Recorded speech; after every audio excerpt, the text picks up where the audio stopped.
This is probably a no for you, but have you seen the Philadelphia Eagles championship ring? It is absolutely redonkulous, and I'm 1000% going to find a replica that I can buy off of the internet and have as a piece of memorabilia because that ring looks awesome. It has a lot of symbolism on it. There's even a button that makes the eagle wings pop out in the ring. Oh, that's actually kind of cool. I'm looking at it now. Fam, that ring symbolizes a historic season by my Philadelphia Eagles.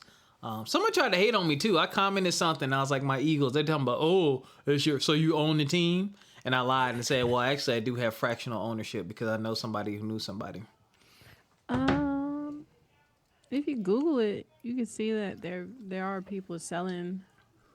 People are selling $55,000. They're a little crazy with that one. Talking about some limited edition. I would hope. I don't even know how many carats that ring has. Yeah, I do see a whole bunch of them popping up though on eBay. So someone's already on it for you if you want a replica.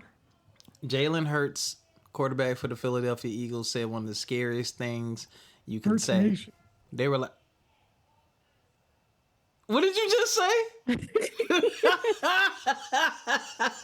I'll be damned. I'll be damned. They were like, people were noticing in the pictures he wasn't wearing the ring. It was in the box, and he was like, "I've moved on. You know, I'm focused on the Oh, next season." wow. Yeah. I mean, yeah, isn't what's how many weeks out is it really? I don't know. I'm be following, but that's got to be bad news for his opponents. Yeah, I'm focused Oh on yeah. cutting y'all ass again. That's what he just said. I'll say it the unprofessional way. I'm focused on cutting ass again this year. Yeah, I hope he did take time to enjoy and celebrate. But yeah, focus. That's one of his biggest strengths, in my opinion, is his ability to reset and just focus on the task at hand and not get too caught up in the pleasantries and all that good stuff. I mean, that's cool. You definitely want to celebrate the wins. Hold on, I gotta mute because I got to burp. Yeah, free advertisement. This new, if you see the 7 Up Tropical, try it. It is absolutely delicious. Yeah, y'all did that. Um, we gonna get into a few things. Let me hit this music. Oh my gosh, man, today was a good day. Today was the first. Today was the first day in a long time I was just able to relax. Like, once we record this, I'm going to lay in my bed. I'm going to put on a TV show and I'm going to scroll various items on my iPad that I would like to purchase either now or in the future that I'm not actually going to purchase, but I just like looking and cleaning up my Amazon list for when I move. Who you telling? Who you telling? We're going to get into a couple window things. shopping. Window shopping is fun. We're going to get into a couple things today, y'all. Mellow out to the intro music and prepare your brain.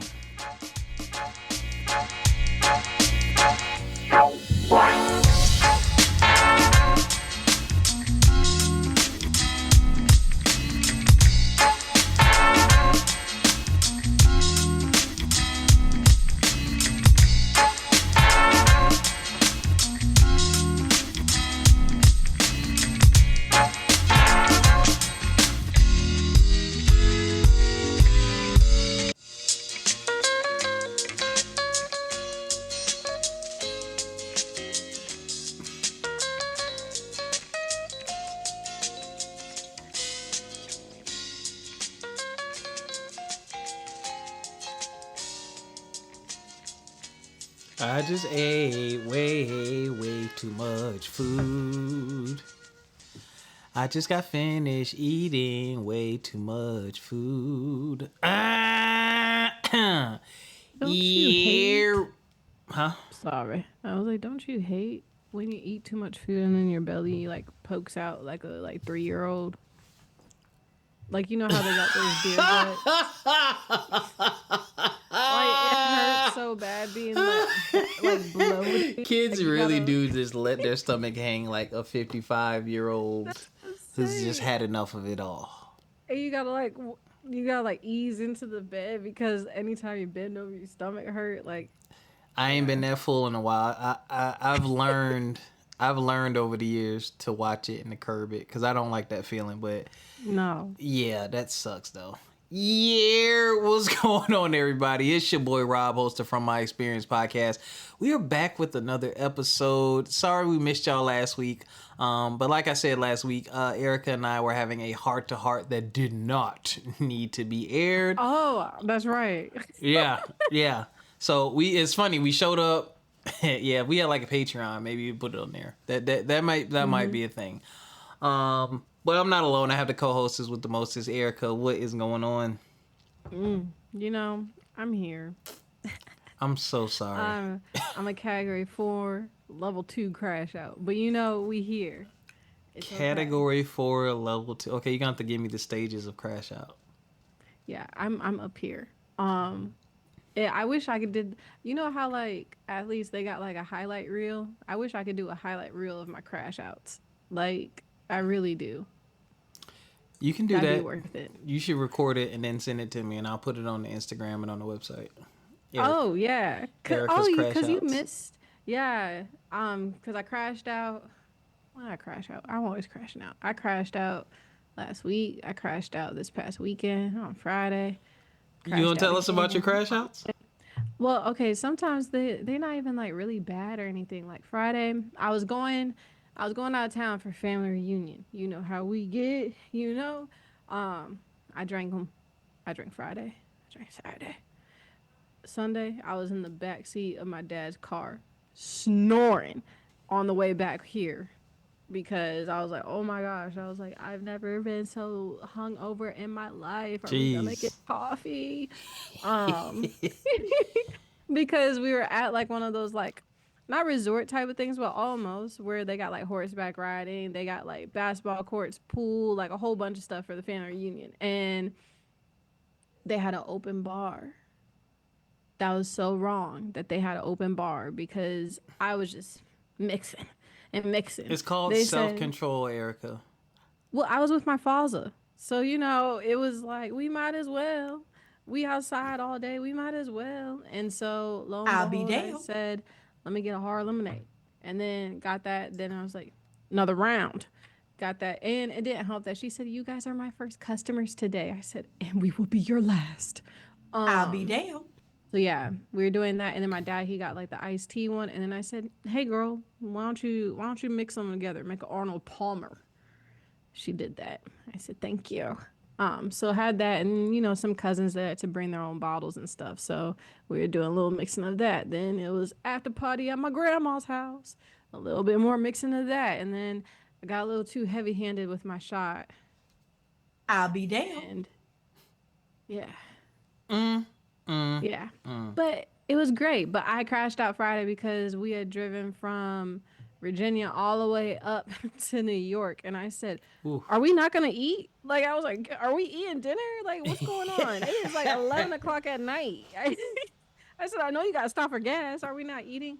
So crashed out then. And then Monday, I crashed out because someone from the past keep trying to come back up. I said, not today, Satan. Not today. A different one? No, same one. I said, do I have fool written across my forehead? It's your fault.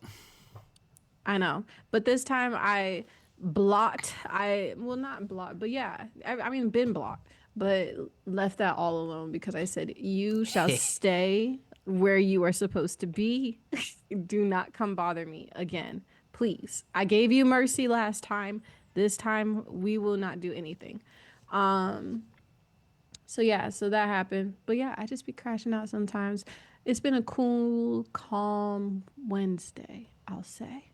And then I took a week off from work next week because I said, you know what? I'm protecting my peace. That is absolutely beautiful that you took off a week. So you off all next week? Yeah, I took off. I said I'll be tentatively online Wednesday and Thursday, but don't be coming for me. Don't be checking for me. And I took off on the days that I knew had meetings. Because I said protecting my peace. This is the most I think I have taken off since my first job. Because on my first job, you had sick leave and you had PTO. Man, them things was left and right, left and right. Erica, half day, half day, half day. I did not go a full month of working because I was like, why? Yeah. And so I've never actually taken a full out like week off from any job or anything like that. So I did it this time. And also, mind you, I've been taking days off this entire time. I said I have over 150 hours of PTO. I said, "Oh yeah.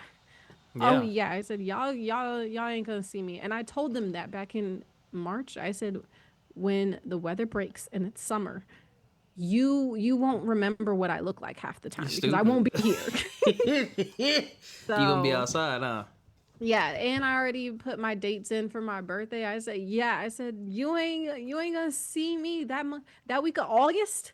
You ain't seeing me. Wait, You ain't seeing me. what you doing next week for your week off? You doing anything? Okay, so I'm going down to Carolina. Gonna go down to Carolina. With North, my south? mama. North. Okay. We're going north. We got family in north and we got family in south because my grandma, she from Orangeburg. I didn't know that. Oh yeah, yeah. Why? She's still in Orangeburg? No, Oh. she in Connecticut now, Oh, but that like one. she would, yeah, from Orangeburg, Carolina. Like we still have a good chunk of family in South Carolina and North Carolina on my mama's side, and then on my dad's side, we got some Carolina. So I What was part of like, South Carolina your mom family from? Orangeburg. They from it. What's your mom's maiden? Oh, we got to talk about your mom's maiden name. Hold on, I might know them. I might know some of them. Yeah, yeah. Like, and also my grandma, mind you, big family on my mom's side of the family, and that's who the family reunion. We went to my mom's family reunion this past weekend because my grandma. Favorite fun fact about me, my grandma is the youngest living sibling of 25 kids. Wow. How many? Yeah, 25. Yeah, yeah. So like growing up, like it's nothing like seeing your first cousin who is practically the same age as your grandma to then your second cousins, your third cousins, your fourth cousins, and then all of your extended cousins, they also some of them end up dating people who are related to you on another side of the family, I'll but be they're damned. not related. So now you're doubly I'll be cousin damned. with these people. Got to be. That's why knowing and understanding and learning your family relationships is extremely important. You don't want to end up dating your cousin if you can help it. Even if they're a distant cousin, you don't want to do that if you can help it. Yeah, and so my family, huge, huge. Now it's kind of a little bit sad, just a little bit because, my grandma, she started out with 25 siblings. It was 26 of them. She was the 25th one. And now there's maybe 5 siblings left. Yo, 20. I'm assuming they don't all have the same parents. They do. One So, woman had 26 kids. yeah, my great grandma, She's a she superhero. she passed away. So a little family lore. I am, Wow. let's see, 4 generations removed from slavery. So my great grandmother was a sharecropper. She was married to my great grandfather. He was in his 40s, I want to say, when she was maybe 12, 13 when they got together. So this is back to sharecropping, like fresh off the lot. Like my great grandfather, he was born, I want to say, like right after 1876. He was born right Wow. after that. My great grandmother, she was born in I want to say like 1900, 1901. I want to say. I know my mom will I'll probably be listening. damned. She'll probably be correcting me right now. But basically, around that age, in that time frame. So my grandma, she had basically grown up on a farm. That's why she knows everything. Like she knows how to cook everything from scratch, all of it. My great grandfather, he built the house and everything like that. So they grew up with like cows, horses, you name it. She knows how to clean and everything like that, like clean the meat off of these animals, all types of stuff. So my great grandmother, She lived a very long life. She passed away when my mother was, I want to say, 8 years old. So she passed away probably in 1977. 1977, I want to say she passed away. My great grandfather, he ended up being murdered, actually. I'll be So damned. he was murdered Wow. either Christmas Day or Christmas Eve, but I'm pretty sure it was Christmas Day. He was murdered. It was 1952, around the 50s.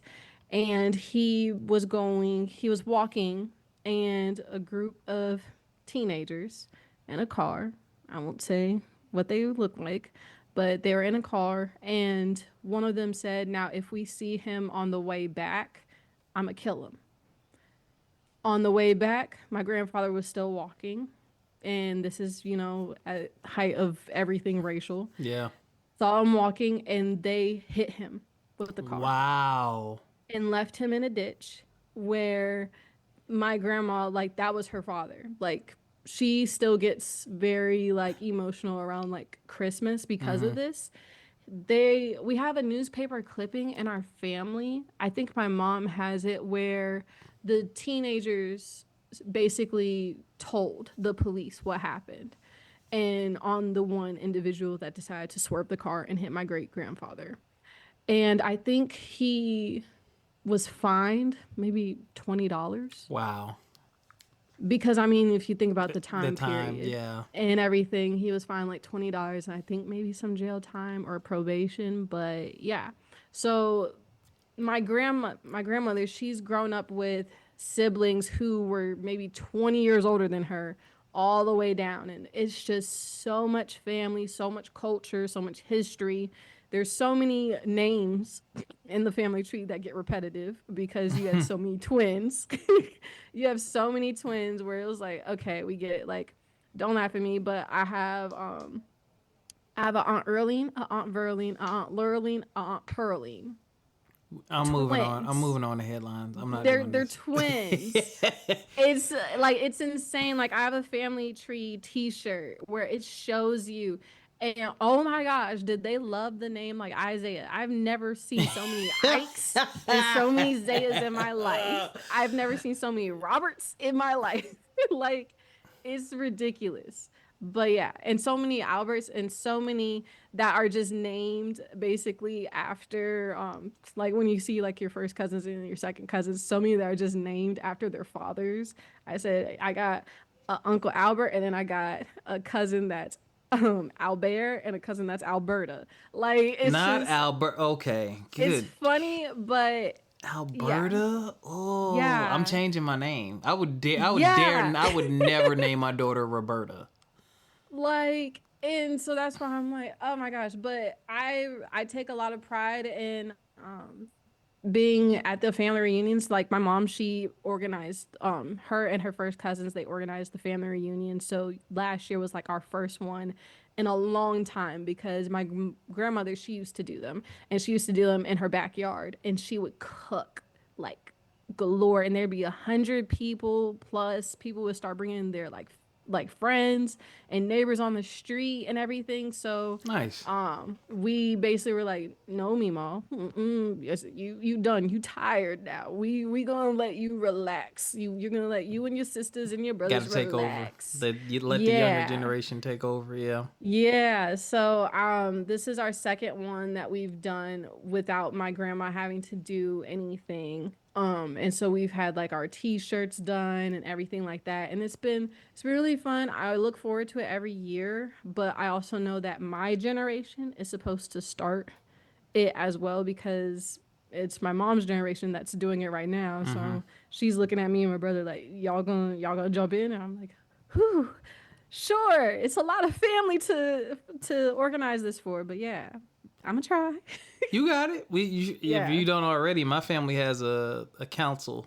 So Yeah. yeah, everyone takes, which I'm going to join, because I want to build a website for us. And one of my younger cousins, she's 30.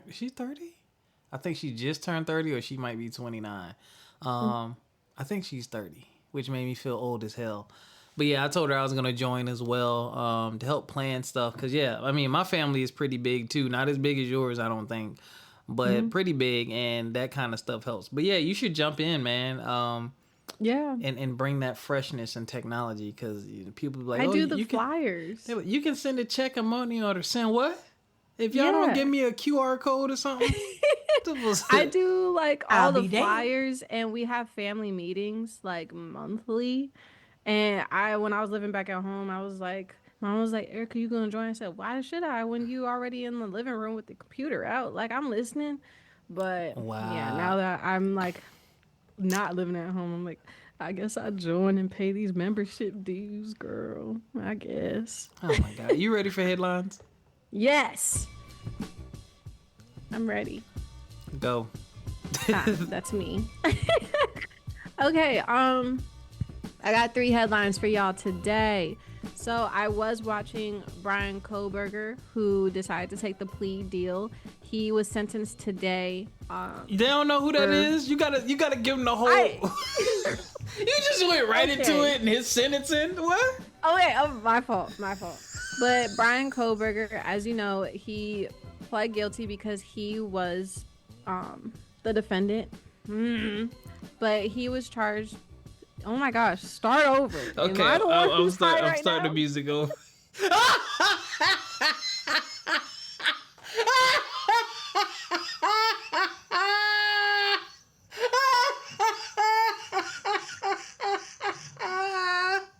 was the eyebrow raise that you gave me. I said, "Is it me?" I'll be damned. It is you. Okay, we're gonna start to music. There you go. Jeez. If y'all can't tell what type of week I'm having, just let y'all know. Anyways, from the top again. Bryan Kohberger, he pled guilty in the Idaho 4 murders of the 4 University of Idaho students back in November of 2021. I want to say it was 2021. And he decided to take the plea deal with no opportunity for parole, which sparked a lot of, not outrage, but I would say mixtures and reactions from the 4 families affected by this, as some really wanted him to have this be taken to trial so that he could also get the death penalty, while others just want this to lay to rest. And I think I brought this up a couple of episodes ago as well in the headlines, but he was sentenced today. And I did watch it after listening to the victim impact statements from family and also the surviving roommate, one of the surviving roommates of this tragedy. And I will have to say it still doesn't make any sense on why he targeted these kids and why he decided to do what he did. And also just the look in his face and his eyes. And it's just, all of it is just unimaginable. Like, you can't even believe this happening, especially to students and kids who were so young and so bright and had so much ahead of them. And I hope that the families do heal from this in any way possible. But he was charged for 4 life sentences, and he is now, I think he's already been transported over to the jail that he will be spending the rest of his life. And also a touch on his victim impact statement by Olivia Gonsalves, which was Kaylee Gonsalves' older sister. Her victim impact statement, I will have to say, was just, the words can't even describe how it was. She spoke so beautifully and so eloquently about her disdain for him and what he had done to her sister, and also made sure to look him in his eyes. I think that just, honestly, it doesn't show just how powerful she is and how brave she was for doing that. Especially going after her father, and her brother didn't speak in court, but he spoke after during the press release and everything. But yeah, I will say her victim impact statement was just tremendous. I don't think anyone could really wrap up how you're supposed to cope with something devastating happening to your family member, let alone your sibling.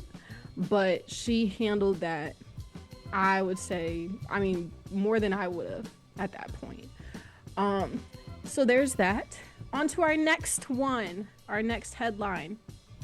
Ozzy Osbourne. Rest in peace to Ozzy Osbourne. He did pass away. Family shared with us yesterday that he did pass away at the age of 76. They said that he was surrounded by family and friends and his loved ones. A lot of thoughts and feelings go out to Sharon Osbourne for this, because you know that was her husband, and the husband that she has been with since 1982. She was his manager, has been his manager, everything. Basically, he's even said in the past that he probably wouldn't be here without her. So definitely condolences out to her, especially because this has been her partner since forever. She's defended him 24/7. Not to say that he didn't have his faults or anything like that, but being with someone for that long, I know that that's a tough situation to be in right now. So definitely condolences out. And also knowing that he just had his farewell tour like a few weeks ago. So definitely a little bit upsetting to lose someone in the Rock and Roll Hall of Fame. And unfortunately, another sad news. We also learned Monday, I want to say, that we lost Malcolm Jamal Warner, the actor, you know, best known as Theo Huxtable from The Cosby Show, at the age of 54 from an accidental drowning in Costa Rica on a family trip. This one I think this one caught me more off guard than anything, because it's just the fact that life is just so quick. 54 years old. He was about 3 weeks out from his birthday. And also the fact that he was swimming with his daughter when this happened. So he was swimming with his 8-year-old daughter, and they had gotten help because I think it was a current that came in and it was getting a little bit hard to swim. And 2 people went in to help. One got his daughter, and by the time that the other person got to him, they tried to give him CPR, but he had already passed. And they rushed him to the hospital, and they couldn't do anything for him. It's just sad to see people go so young. Yeah, it's really sad to see people go so young, especially when there's such a light. And especially when I know I didn't see him grow up from the time that he appeared on the Cosby Show to now, but I do have a good significant of childhood memories of watching the Cosby Show with him on it.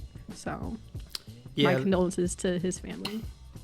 Yeah, that one hit hard because I grew up watching the Cosby Show, Malcolm and Eddie, more recently The Resident, which is a really good medical show if you like those. He was he did really good at bringing that character to life. He was a black surgeon on there, man, and he also did poetry, and he'd recently done some interviews and things of that nature, man. You got to see just more of his personality and more of what he had to offer the world outside of acting. And wow, it's so 54, man. Like, so young still. I mean, just so much life left, you know, like so much energy. Like it seemed like he was just coming into like a new era of himself, man. And then even his last post, allegedly, his last post was just talking about making sure you find a reason to smile. And if you can't find a reason to smile, be the reason that someone else smiles. Like that was like allegedly that was his last post, and I reposted it because I was just like, wow, that's like some of the same mentality and mindset that I have, you know, about day-to-day life, man. And it really sucked, man. Like, you know, I understand that death is a part of life, but when you have someone who's just positive. They've just done all these wonderful things in all these different areas and just really shined a light wherever they went. I mean, I haven't heard anything crazy about him or nothing like that. You know, it just seemed like a good brother. Like, I don't know him personally, but just seemed like a good brother, man. And people just had so many heartfelt things to say about him, and just, you know, the way he presented himself as a black man. Like, that's a tough loss, man, just for the black community and just those type of people, you know what I'm saying, where they're welcome, they're invited, and they leave such a good impression. Like, especially nowadays, it's so important.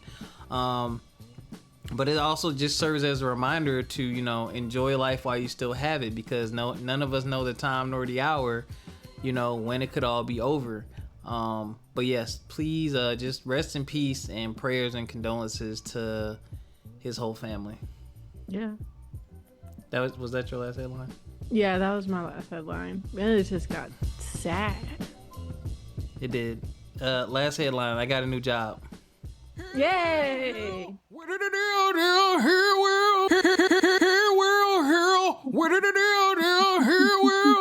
Those are your headlines.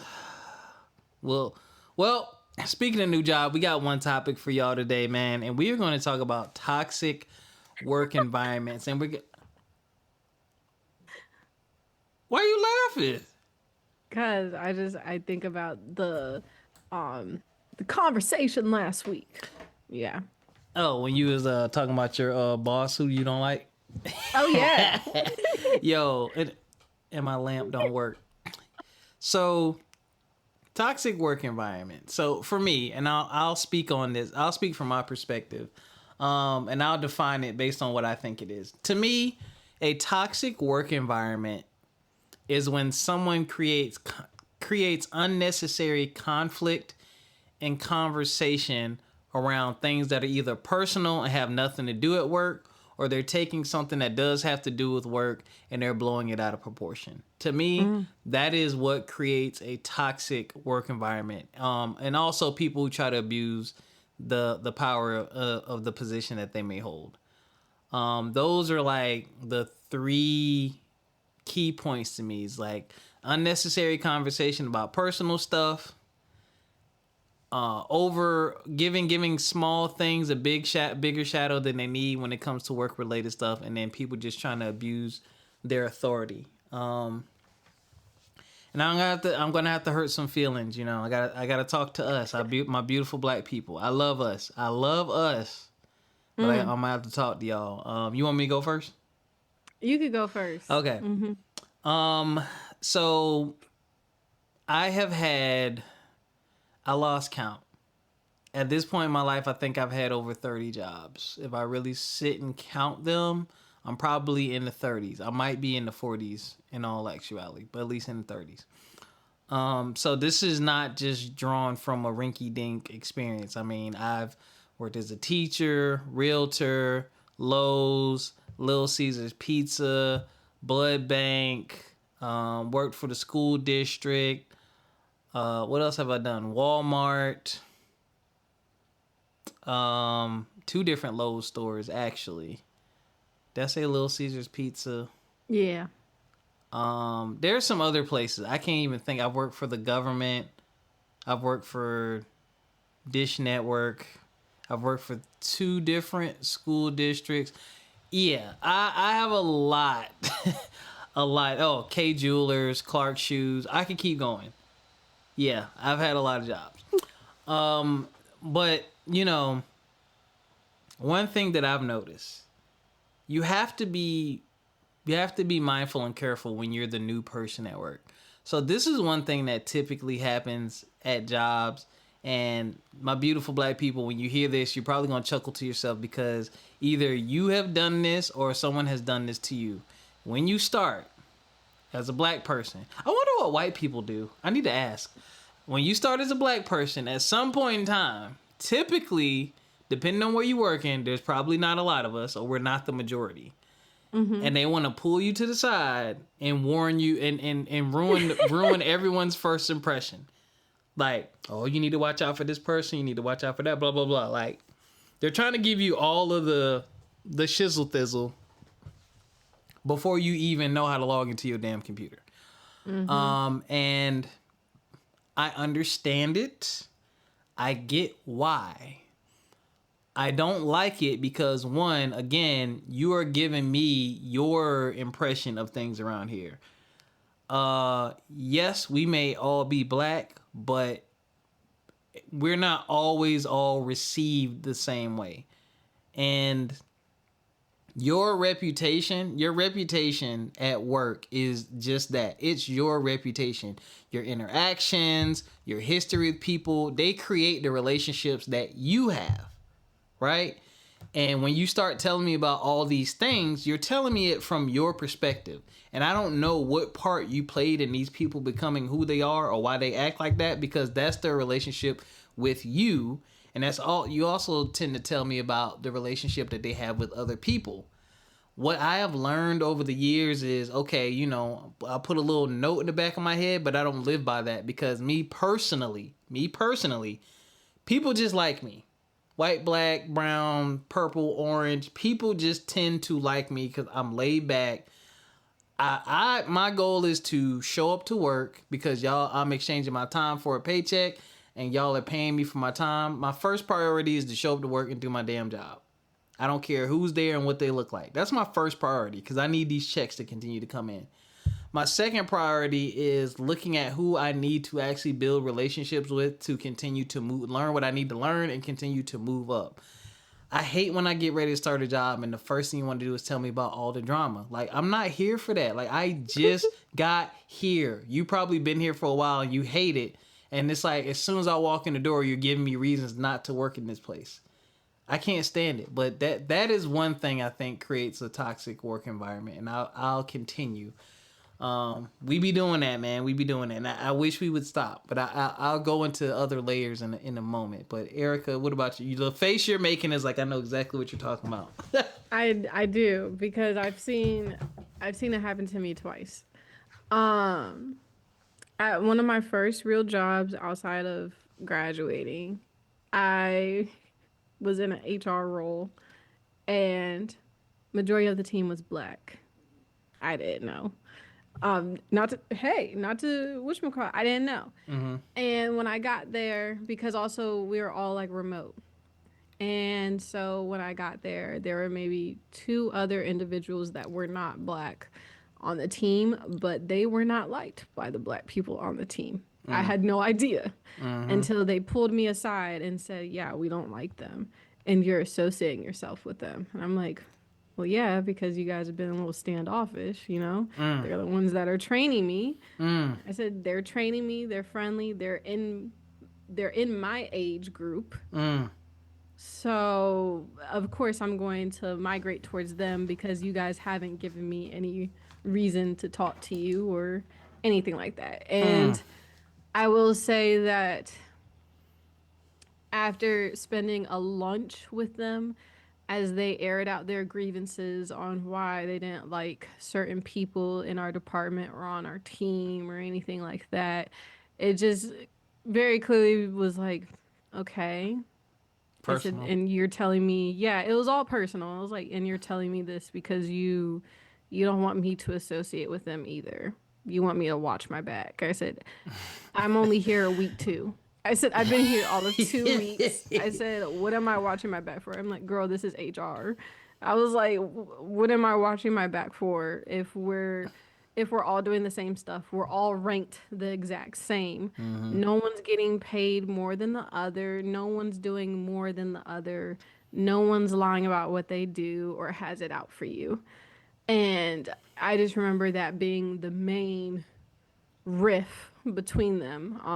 It was like the team was split into two sides. Oh, and I hated it because it was like I was in the middle, because it's like I don't really have any differences against anybody. I want to work. I said I want to work. I said, and I want to make sure when our supervisor asks us how we doing good, and we working. Like, it's not supposed to be some like shade or some petty little cat fights or anything like that. Like, we're supposed to be working at the end of the day.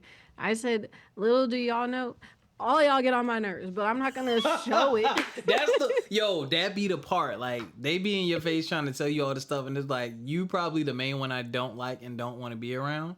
Exactly. But I'm here for these checks. Exactly. I was like, everybody's sitting here telling me their drama and who they don't like on the team, and I'm just like, I don't like any of y'all. I said, anyways. I said, when the clock strikes 3:30, I'm out of here. I don't want to see any of y'all outside of work at all. I don't even want to see y'all in the work building. And I will say that was one experience where I was like, and I remember being towards the end of my experience there before I officially left. And I remember just sitting in that lounge looking at everybody around that table. And I was just like, it's crazy. I said, y'all talk about the same people every lunch. I said, mind you, one of the girls don't even work here no more. And you still got her in your mouth. Terrible. It's just like one of those things where it's like, it comes to a point where it's like, okay, we get it that you want to make sure that you are covering for the fellow Black people. And yes, you may mean well.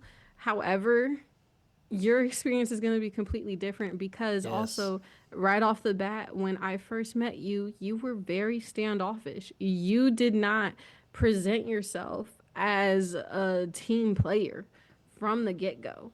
You were very stubborn, very difficult to work with. So I understand why you feel a little bit vexed that you are off to the side and outcasted, but also I understand where they're coming from is if you're not helping with anything, why include you in the work at the same time? Or why you're being treated a certain way or looked at a certain way. It's like, well, you didn't help with it.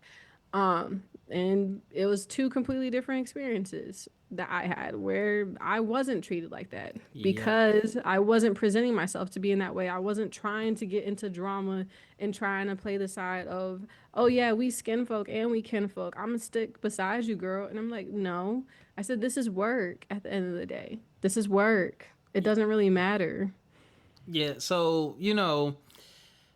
you just you basically just hit on one of the deeper layers, which is as soon as someone starts, you want to drag them into this war or whatever, this conflict that may or may not even really exist.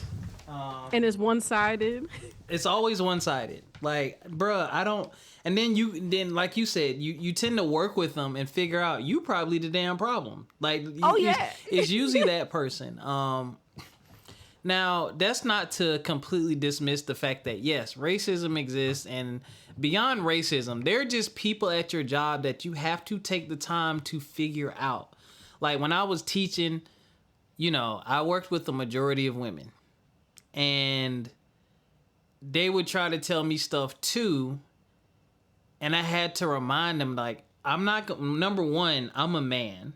Yeah. And number two, the interactions that y'all have with one another, I'm not going to have those interactions. Like, I'm not going to be hanging out with y'all socially because y'all are all married. And what do I look like being a 10-year younger Black man hanging out with all these married white women? Like, it's like, I don't want your husband coming for me, right? But also, like, I reserve the right to build my own relationships and to get my own impressions of people. I'm never really worried about the drama and bullshit at work because I do my job. If you can't come at me about my work product, then the other stuff not gonna matter because I know how to handle myself professionally and socially at work.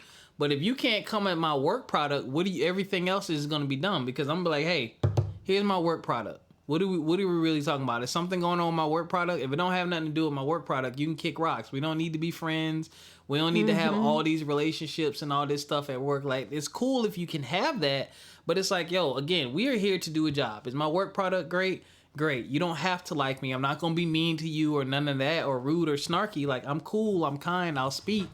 But like, I don't have time for all these other imaginary conflicts and she said, he said, well, I heard that such and such. I don't want to hear I heard. Like, we grown. If you can't come to me or send an email or a message about something dealing with me, I don't care. I don't want to hear it because he said, she said is made up all the time and people do that to cause divide between you and somebody else. And sometimes people do it strictly out of jealousy. They'll see that people like you and you got all these good relationships at work that they don't have. So now they want to try to sabotage and make you look some kind of way. And I've been saying this for weeks. One thing I've noticed going from education to the corporate world, like corporate is really like high school sometimes. It is. It's literally like high school. It's a bunch of popular kids that peaked, that keep trying to prove something. Yeah. It's weird, man. It's like, why do you even care? Why are you pulling me to the side to tell me this? I don't care. I'm trying to get my assignments done. And the funny thing is, I'm in an interesting place being in training because as a trainer or instructional design, I touch every piece and part of a company, like from the senior leadership all the way down to new hires. So my role is unique. And you have to be good at building relationships because you talk with, you work with, and you train everyone. Top to bottom, you train everyone. And it's like, I don't even have the same level of interaction as you. Like, my level of interaction tends to be way higher than what the people are telling me. And it's like, yeah, you do this one job in this one area, and you interact with the same 6 or 7 people. So I can understand you being agitated. But me, I got to be versatile. I have to listen. I have to work. The way I work and operate is much different. But also, there's less room for conflict with me. Like, for me, it's not about just doing my job. I'm hitting these people up for feedback and suggestions, and then I'm delivering the product that we basically worked on together. So they're in on it. So I don't really have a work product issue because any work product I delivered, the people who need to know and had the idea for it worked on it with me. It's already straight. It's already good. Their hands are on this. They helped create this thing. So I don't have those same issues as somebody who may need to do something and someone's checking behind them. But they don't understand that dynamic. But the other deeper layer too, man, is like, yes, as black people, just being straight up, you do need to be mindful at work. Be mindful of your relationships.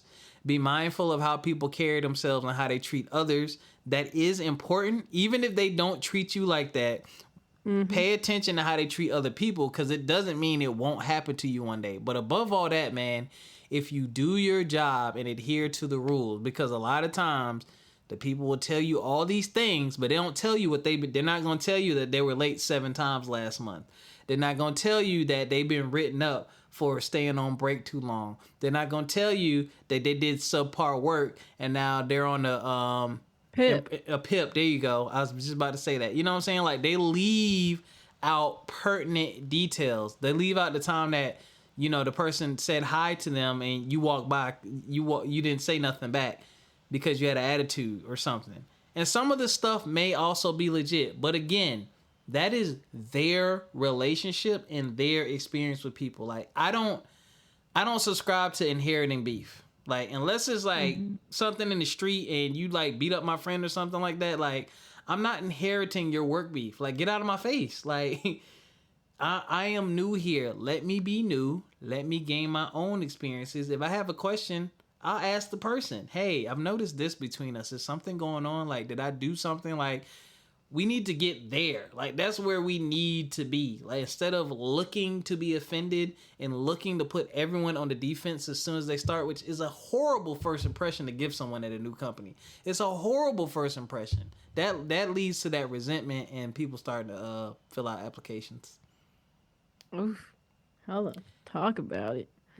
I'll definitely add on to that. I feel that also with people and their personalities, I feel like, okay, I like to meet people with their personalities in a sense. There's like this chart where it shows you like certain different people in corporate where like if you're a blue person, if you're a yellow person, like this is someone where you can joke with them as you're doing work, like not like joking, but it's very upbeat. And someone who's very like strict where they just want clear, concise, like what do you need from them type of stuff. And it's all displayed in how you talk to them. So I always try to meet people in how they like to function at work. So I have a group of people who, if you see it's like, hi, good morning. Can you please do this, this, and that? Boom, done. Or you have the other emails where it's like, hey, how are you? Like, thank you so much for working on this for me. Can you please do this when you have a moment? There's different personalities and workflows of people. So it's like some people, you know, that if you send them like lighthearted email, whatever, they'll have it to you done within 5-10 minutes. The other people who they want it just clear, concise, what do you want from them? You just spit it out and give it to them and it's done. So I definitely see people not understanding that as a aspect of it when it comes to corporate as well, is that just based off of you, you have to be mendable. You have to bend to meet people halfway with certain things. And I feel like some people just are way too stubborn and stuck in their ways, where that also gives them the wrong reputation. Because I feel like that corporate is all about how likable you can be, truly. Because it is high school.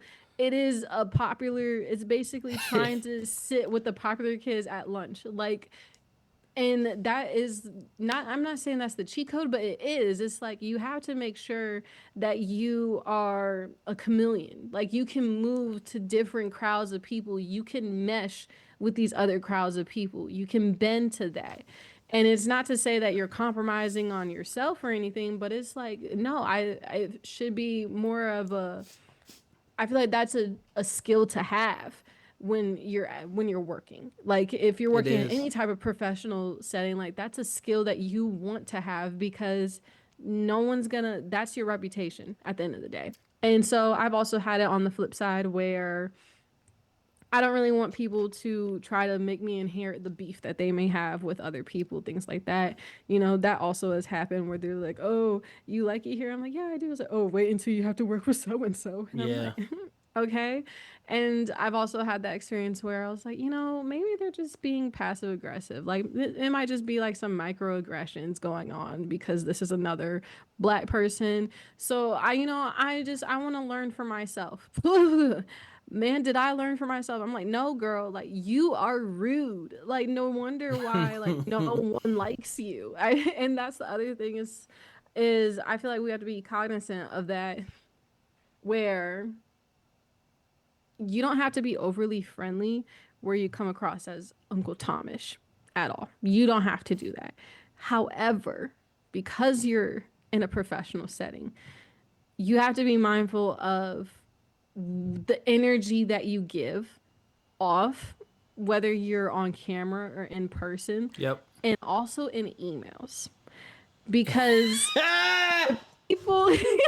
what people don't realize, emails are documented, babes. I'll be damned. Documented. They are documented. And the way that you come across in these emails and messenger apps and messengers, they're documented, time stamped, where we can see every bit of attitude, every bit of passive aggressive, everything. I said it is time stamped, it is documented. So while you may sit here and think that you're being clever or this, that, and the third, it's like, you're not. I said, you're not. And I feel like that's something that also, one, I have to understand and work on myself is, well, I already do it, but after meetings and before I get ready to send an email where I'm getting ready to type a really fast response because I'm aggravated, I have to get up and walk away. Because at the end of the day, this little riff, I said, this is not going to stop the job from getting done. However, your reputation is what's going to take the hit for it, no matter what. I said your reputation, because you never know who is in that BCC line. You never know if they've just been baiting you, and you finally hook, line, sink them, got them. Like, you just never know. And I feel like you have to play the part. You have to play the part, and you have to put the mask on. My dad always tells me, put the mask on. And I'm just like, I want to take the mask off, because it's just like, no, they playing in my face. But it's like, no, you have to have a mask on. You can't especially when you're a black person, like you can't, because they're already on edge looking, and I feel like it sucks 10 times worse. It does. It does. When it's a fellow black person doing it to you, because now I feel like we're competing to be the token black person on a team. And I hate that feeling as well. I hate that as well because I've noticed a lot of not a lot, but I've come into my few share of them lately where they like to just be the only black person on a team, or That's the weird. only black person that's doing their job correctly. I don't know if you've had it where I know that you probably have, where it's always someone older who is black, and the call out is always in a group setting where you know it's not genuine. You know that it's more of with passive aggressive intentions, and also to make you look a certain way, to make you look incompetent, and to also make them feel better in their authority, and also I don't know, just better than, I Yep. will say. Yeah, you're exactly right. I've experienced that as well. A lot of people, when you're the new person, you do tend to find that the high school stuff does come out because you're making a good impression. Like when I was leaving my last job at Dish, like a lot of people were sad. They're like, man, like your training with you was so fun. Like everyone just had positive things to say, all the way down to my supervisor. And there was a couple people who had stank attitudes, and it's just like, I don't know why you upset. Like I show up and do my job. Like you should want more people like me, because I make your life easier. Because when people show up and do their job, it's less work for everybody else. You're not writing people up. You're not having to worry about their attitude when you double check their work and you know something's gonna be wrong. Like there's just less confrontation. And I just don't understand why. That's another reason why at work I stay away from the slackers. I find that the people who like to take an extra 5 minutes on their break and do all this other stuff and try to pull you over into the little crew. No. Y'all stay over there, because when they make cuts or there's an opportunity for them to get rid of people, that's the first group they're going to go to, is the people who trying to basically get paid just for showing up and not doing the work. Another factor that does create toxic work environments, I want to talk about people who flex their authority. Yeah. And yeah, that's a big one, man. Like people who just like to throw their title around or make little statements. We'll make sure, job security. Like I hate when people like make those idiotic comments. But also when it comes to people flexing their authority, there's a couple things you can combat that with. One, make sure whatever job you get, make sure you have your job description. Keep a copy of it, because that outlines the parameters of what you should and should not be doing. Number two, hopefully, especially if it's not your direct supervisor, have that conversation with your supervisor. Like if someone comes at you, like let your supervisor know, hey, such and such asked me to do this and they kind of had an attitude about it. Like, or this is how it went. Like, is this something I need to be doing? Like, blah, blah, blah. Like, you need to have that conversation. Like, my last supervisor said, hey, if y'all need me, I'm your pit bull. So whenever I needed something from someone, or somebody was moving slow, get me something, or if I had an issue, my supervisor, I was lucky enough, she was on it. Like, she did not play. She would hit people up because she's really high up in the company. Like, I think there's only like 1 or 2 positions that she could move up to. She's that high in the company, so I was lucky in that sense. But, you do need to keep a track of what's going on, and do not be afraid to talk to HR. Like, that's what they're there for. Like, if you have an issue or a conflict, don't get snooty or nasty back. You don't have to do that. You can just, pay attention, try to address it with them. Hey, I noticed you moving like this, or, I didn't like the way that you did this. Can we talk about it? Try to have the conversation. If that don't work, take it up with HR, man. Because people, like Ericca said, you have the emails, you have the chats that are documented, but also, you don't want a bunch of he said, she said. Because people like to play the victim. But yeah, I don't like when people try to flex their authority, man. It's annoying.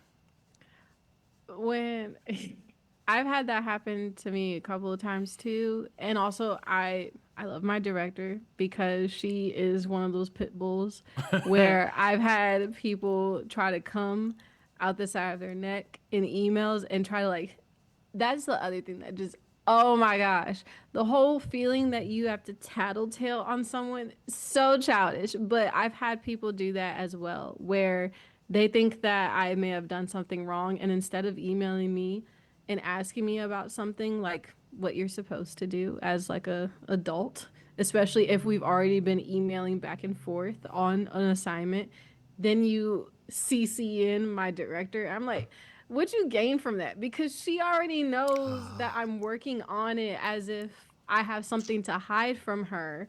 So I've had that happen. And that actually happened to me like last week. Someone decided to like throw me into an email and then throw her onto it and said, I still have questions on why you decided to process this now if it's so urgent. And I was like, I don't gotta respond. I said, because she's the one who told me to process it and mark it urgent, girl. Like, what is you talking about? And so I was like, you know what? I said, mind you, she gets emails so much that it's like, you don't even need to respond. You just gotta wait. And sure enough, that email comes in about 3-4 in the morning where she goes after them. And I'm just like, thank you. And I said, I think being lucky with the leadership that you have too plays a big role in overcoming these toxic work environments, or at least levels out the playing field just a bit. I feel that having a director or a supervisor in that sense that it's ready to stick beside you or stand behind you or even stand in front of you because they know your work ethic, they know your reputation. It speaks for itself. I feel like it's easier to make those connections rather than, like you said, if I decide to like hang with the laid back crowd that decides that, oh, we're supposed to be in the office at 8, we gonna show up at 8:30. Like the group that's constantly pushing those limits and pushing those boundaries, birds of a feather flock together. You're tied in with them. Yep. And now you have that reputation, unfortunately. But when you finally stand apart, and that's when I feel like your supervisors, anyone a leadership role, can really vouch for you at that point without a question. And also very much about talking to someone. I've had a couple of run-ins where I'm like, I said, I'm getting kind of talked to a little bit crazy from somebody who's not my manager or my supervisor. Like, and also this wasn't clear that this was an assignment for me. And I feel like, yes, this is probably a part where being in the office somewhat plays a big role in this, or helps with this a lot, is having that face-to-face with your leadership. Because when you have certain coworkers or certain people who are not in the office, you're able to build that relationship with them. And it's not to be like in a conniving or mischievous way, in any type of like non-genuine way, but they also get to see it firsthand in person, how you are, how you react to certain situations, how you react to emails, how you handle your assignments, your workload. They see it all right then and there. Yep. So I feel like also being able to just walk down to their office and being like, hey, like, can you come look at this email? I don't know, like, I didn't know I was supposed to be doing this. Like, how do you think I could work on this in the future so that nothing comes out of left field that I wasn't prepared about or didn't know about? I feel like that helps so much because it makes it easier for you to go and have that coffee break where you guys go on a walk, talk, vent, air out your grievances. And also, I feel like a good thing and key of advice, which I did start doing this year, rather than, well, in addition to like documenting if a certain situation keeps happening, is also having a workaround plan for it. Yes, you can present and keep going to your supervisors about issues, but if you don't show them that you are trying to provide a solution to it, that also plays a very big part. Like, someone keeps bothering you on this. Did you think of a solution to it? Do you think, oh, maybe I should just send them a checklist of things that I've done? Or maybe I should just respond to their emails and say, acknowledge, we'll get back to it Yes. later. Yes. I think you also have to show some type of initiative, and that further allows them to vouch for you. That's the hard part for people. Yeah. You have to need- do some work. Right. You have to, like, so me, I kind of take the mentality I had with teaching. Like, I only escalated things to the principal when I knew it was like above my pay grade. Like, all right. Because my principal pulled me to the side one day. She was like, out of all the teachers, she was like, you rarely send your kids to the office, yada, yada, yada. And I was like, we all have a job to do. You're running the school. You're overlooking things. I was like, these are my kids. I was like, I understand what sending them to the office can do. And it's a quick fix solution, but it takes away from your authority, because instead of my kids knowing they're going to have to deal with me, they know that, oh, well, he's just going to send me to the principal's office. And it kind of takes away your authority. But when they know they got to deal with you, you take advantage of the systems in your room to put them on whatever kind of disciplinary action. You're calling parents, you're emailing parents. Like, they know, okay, shoot, I can't mess with him. He's not just going to send me to the office. Like, he's going to handle business in the room. And some kids will get sent to the office just so they won't have to be in class. But I used to tell her, I was like, look, if I send a kid to you, it's serious. Like, like, they fought, or like, they've already went through all the systems. I've already contacted parents. I'm not just going to send them to you, because I'm like, I need more of my authority over my kids to be in my room. Not, oh, when you get in trouble in such and such class, it's the principal. The principal is basically the disciplinarian. No, y'all are like last straw. Because when I'm sending you, I'm also sending the email saying, hey, here's the history on this. Here's what has already been done. So now you can really do what you need to do. But I take that mentality with the work thing, like you just said. The expectation is that you work things out with people. It's not just someone does something you don't like, and then now y'all beefing. Y'all supposed to try to work on it together, because that is one of the first things a supervisor or HR is going to ask you is, did you talk to them about it? Did you try to work it out? Now, if it's something extreme, I get skipping that part. Like, if they call you a name or something like that, I get skipping over some of the processes. But in general, if there's something that's happening, it's like, hey, well, what works for you? Like, when I started my last job, I was like, hey, I'm very information focused. Like, when it comes to instructional design, I like doing the research. I like making sure that the information we're putting out there is correct. My lighting is crazy. I like making sure the information is correct. But I don't care about what it looks like the design, the color, and spacing, and fonts. I don't care about none of that. Is the information correct? Great. Y'all want to make this pink, purple, blue, orange, and yellow? Fine. Y'all can switch this around and flip it around and make this activity look the way. I don't care about none of that.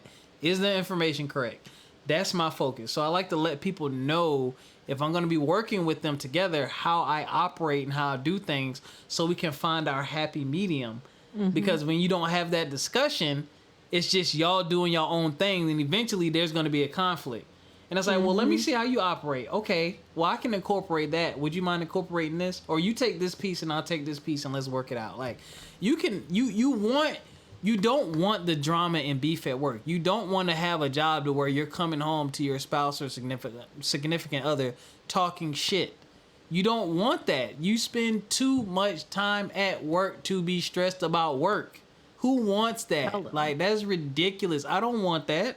I do not want to I don't want to be working somewhere where I'm coming home wanting to talk shit about work all of the time. That is a big problem. If I complain about anything, I'd rather it be the workload or maybe being bored. But if I'm coming home and I'm talking about 6 or 7 people, the people at work, that's not good. And that also tells me, well, what am I doing? And then 2, do I need to be here? Hello. Yeah. Yeah. We over an hour. I'm trying to think. What else makes a toxic work environment, in your opinion? You got anything else? Yeah. So just to go back to that situation where you try to mitigate and try to make middle ground, meet in the middle. Also, when someone is too stubborn, where Oh yeah. they don't want to meet in the middle at all. It's their way or no way.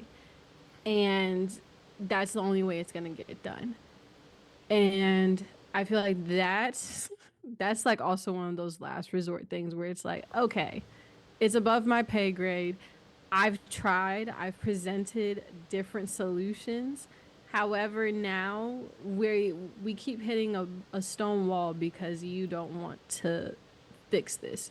You just want, it's your ego that's in the way at this point. Oh yeah. It's a problem. No matter So what, it's a problem. No, that ain't gonna work for me. Well, that nah. could work, but I still gotta. Some people just love being a Yes. problem and creating problems. I have had that happen so many times where I've just been like, well, dang, girl, what do you want me to do? It's like, danged if I do, danged if I don't. Like, what you want from me? You want me to, like, Bruh. say I'm sorry? Because at the end of the day, I'm like, this is a job. I'm not apologizing. I was like, I'm not apologizing. And also, I feel that, I don't know, maybe it's just me. I don't know if it's just me. It shouldn't just be me. But I always think that it's also not your ranking, but I think it's your age. I feel yeah. like I'm running into this a lot more because of my age in comparison to coworkers and just all around people that I work with on assignments. I Yep. feel like because of the age difference, that's also why it's my way or the highway, because they're deemed the more experienced or the most experienced, or that they're the most knowledgeable, when it's like, yes, well, you may have been working a lot longer than I have been living. Not working a lot longer than Personally, you've been. The shade. The shade. I'll be damned. I'll be well, damned. yes, you may have been working longer than I've been living and breathing on this earth, but I feel that there are different workarounds, and also I feel that there are missed opportunities Oh when yeah. you have someone who comes in with a clear, not a clear mind, but a Fresh set fresh of mind, eyes. Yeah. fresh set of eyes, who probably has an idea that may work, you know? Yep. Yep. I've had that happen a couple of times where I'm like, okay, well, if the system's rink-a-dink and janky anyways, why can't we fix this bad boy up just a little bit so we can stop with these emails? You know, why hasn't that thought come into our heads yet? You know? But it's like, well, because we like the emails. I said, no, because you like the emails. And Yeah. that's okay. Like, I feel like that's also when I realize it's out of my pay grade, and also being stuck as a middleman in between two people who want to just beat a dead horse and talk in circles. I never understood that when, like, outside of work, when people were just like, oh my gosh, they just talk in circles and na. And I was like, you know, who talks in circles? And then I started working. And I was like, oh, I see. Y'all really be talking in circles Yeah. just to hear each other talk. And it's like you guys are basically saying your point of view the entire meeting. I said, you're basically saying it with no. Basically, it's like, I get that, but my thing is, and it's like you guys are basically arguing your 2 points the entire meeting with no Want to be right. idea. Yeah, no idea to solution. make a solution. Yep. No idea to merge and try to find a solution, just to argue your 2 points because you just want to hear yourselves talk. And I'm like, when you're stuck as the middleman, I feel like that's when it's like, okay, I clearly can't come in and figure out the middle ground solution to this. They don't want to find the solution to this. Oof. We need reinforcements. I got heartburn thinking about what you're talking about right now. Oh my gosh, legit meeting yesterday. I was just like, I think I took my headset out and I said, you know what? I said, it's grown adults that are just acting like this. And I can't believe it. But also, this is work. I said, this is basically what it is. It's people who, I was like, this is everyday life, I guess, as an adult, is basically dealing with people who had different upbringings, who don't have the same characteristics or traits as others, where they don't understand, like, not don't understand, but they've never been in a situation where they were in not an argument, but almost in a disagreement with someone and trying to work to find the middle ground. Some people, they've always been raised in a way where it's my way or the highway. Some people have been raised where it's like, oh, well, I'll do whatever. Or some people who are just like, can we find a solution and get the best of both worlds? And I feel like every day working, you see it play out so well, and you're just like, I wonder how your kids are going to grow up. Oof, listen, that person you're describing, because I did something at work one time. I went back and I was looking at employee surveys and like figuring out what was going on. I never do those. No, it was dope because I'm like, they're like, we want to bring the satisfaction level up. So I went back and I pointed out like key indicators. I'm like, hey, I noticed specific years, there are specific issues. Here are some ideas. Oh, we tried that. It didn't work. We've already talked about that. We tried that. And it's like, but then when I ask you, well, why didn't it work? Why didn't the solution work? You don't have nothing to say. It just didn't. Right. Yep. It just didn't. And it's like, we're trying to get to a solution. Like, you rejecting everything I said, and then at the same time, you're not even bringing any new ideas to the table. You just want to say no, and be so negative. And then the sad thing is, because I'm closer to the people in the formal setting, they're telling me, hey, I would like this, I would like that. So they're telling me, hey, I'm telling you based on my experience with these people, this is what they're looking for, or these are the things that will help. And you just saying, no, it don't work. But it's like you basing that off of the 2-3 people you probably close with, but they don't speak for everyone. But I digress. I'm going to go ahead and give the message to the brothers. Yes, sir.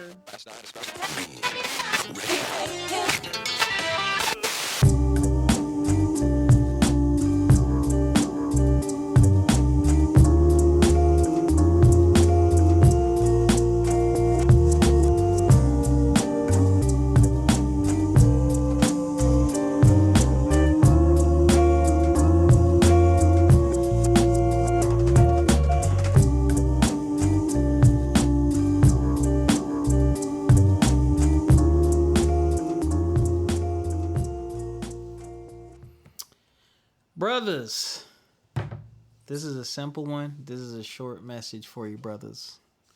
Do what you're supposed to do at work, man. Remember why you're at work. Yes, I know for us it's a little different and a little tough. I don't know what the white male experience is. I kind of have an idea what the white woman experience is, but I don't know what the white male experience is. But I know with us, we deal with a lot when we start a new job. People, it's very high school. It's very immature at times. But let's just be real. Like, some people try to pull you to do the wrong thing or try to instill poor habits in you. And there's a couple reasons why. One, people want to kind of control the relationship that they have with you at work. Do this my way, and I can have my way. I control and manipulate the people around me so that I am making work the way that I want to make it. That's what some people do, right? There are other people who don't want you to come in and actually do your job, because when you do your job, you make them look bad. And now they got to step up and do more work. That's the funny thing. People are always looking for a way to do less and not more. And the thing is, when you do more or you do what you're supposed to do, the goal should be you're developing your skill set and you're growing so that you can move up to another position. Like, that should be the skill set. Now, I'm not saying work and kill yourself to the point to where there's no reward at the end of it. You know what I'm saying? But it's like, hey, be intentional. When you start at a place, hey, what are my options for moving up? All right, what does that look like? What I need to do? And so when it's time for you to move up, you want to be undeniable. You want that work product to speak for you. You want your skill set to speak for you. But people will notice if you're hanging with a certain crowd or if you're not doing certain things. They don't always say anything to you. They just notice. And kind of like Ericca just said, you can also be guilty by association, man. So be very mindful of who you're spending your time with. And here's the thing. you don't owe nobody at the job anything. You don't owe anyone any loyalty. The only people you owe is the company. You owe them the time that you said you're going to put in. You owe them living up to that list of task or job description. That's it. And you're there to get your check and you're there to move up, man. Because guess what? At the end of the day, if some conflicts arise and it comes down to you or them, they going to pick themselves every single time and throw you under the bus. I promise you, I've seen it happen a million times. When they get to talking about sending people home or firing somebody, oh, you getting thrown they telling all your business. All of it. And I'm not saying you can't make friends at work or be cool with people at work, but you don't have to do everything that they do, because the signs of a true friend is them respecting you for who they are. You know, if y'all like to go down there and take a smoke break and I don't smoke and I don't want to go, you know, I'll catch y'all, you know, at lunch. Oh, man, you whack, man. Come down. No, dog, I don't smoke. I don't want to walk all the way down there with y'all, or I don't want to be around y'all. I don't want to smell like smoke. Like, that's not my thing. Like, just because I don't do that doesn't mean we can't get along, and it also doesn't mean you need to say anything about me. That's just not how I roll. But people like to form them little cliques and stuff like that at work, again, to create their own little comfort bubble. But now you look away and you're doing stuff that you know you shouldn't be doing. And then when you don't get what you want as far as moving up and trying to do things, and people point out your work ethic, then you get mad. So brothers, it's okay. Sometimes you may have to be on an island at work. You know, you may have to be on the island. And it goes, and not even stuff you're not supposed to do. Even stuff, you know, people want to hang out after work. Let's go eat here. Let's go eat there. Or we're doing this weekend. Choose wisely, man. Step back. Pay attention to what you're getting yourself into. Be mindful of what you say.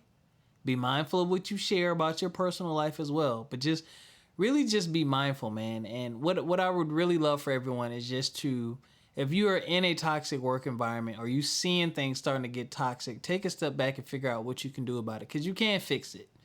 You can't fix it. You may have to have some harsh conversations with some people, but it'll be worth it in the end, man, because, again, at the end of the day, you exchanging your time for a paycheck to pay your bills and take care of your family, all right? And that's all we got for y'all, ladies and gentlemen. We missed y'all last week, but we bite, man. I hope y'all are enjoying the my new weekly, probably gonna be 2 times a week now, post on the channel, on the Instagram, walking thoughts, where I just walk and just share what's on my mind. A lot's been happening, a lot's been on my mind, and everything's not really like a good podcast episode topic. So, you know, I just share those thoughts on the Instagram page, FME_podcast. Feel free to listen to those for some inspiration, or just to spark some thoughts about things you probably have experienced yourself. And it's just my perspective on things, man. I enjoy the walking thoughts. Helps me clear my head and clear my mind. If you're dealing with the toxic work environment, I feel for you. If there's anything you can do about it, do it. If you got to go to HR, do it. If you need to have a conversation with someone, a conversation, not an argument, do it. There are solutions for you, man. But until next time, take care of yourselves physically, mentally, and financially. We'll catch y'all. Peace. Bye-bye.